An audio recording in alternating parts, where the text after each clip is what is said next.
भंजनगर जलसंपद विभाग सहकारी जंत्री प्रसन्न स्वाईं घरे विजिलेंस चढ़ाऊ आय बहिर्भूत संपत्ति ठूल अभियोग भंजनगर जलसंपद विभाग सहकारी जंत्री प्रसन्न स्वाईं घरे आज विजिलेंस पक्षरु चढ़ऊ करा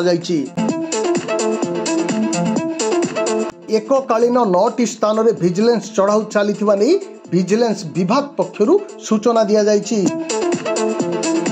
बेले जंत्री 6टी बहुतल विशिष्ट कोठा विजिलेंस टीम ठाब करिछि। 2टी 4 महला 2टी 3 महला और 2टी 2 महला कोठा मध्य ठाब होइछि।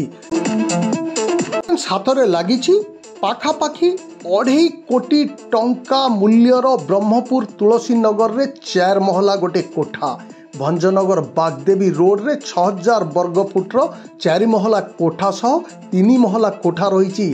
सेहीपरि भंजनगर रे 2500 वर्ग फुटर आउ एक 3 महला कोठा, भंजनगर 6 नंबर वार्ड रे गोटे लुडुलुडी रे गोटे 2 महला कोठा, भंजनगर रे 4टी एवं ब्रह्मपुर रे गोटे घर योग्य प्लॉट ठाब करा जाइछि। विभाग जंत्री सुना गहना बैंक जमा गाड़ीर हिसाब पत्र करुछि। विजिलेंस चढ़ऊ रे 7 जन डीएसपी 5 जन इन्स्पेक्टर एसआई और एएसआई एवं अन्य कर्मचारी माने शामिल होइतबा जणा पड़िछि। ब्रह्मपुर के सत्यनारायण रेड्डी रिपोर्ट कौशल प्रवाह।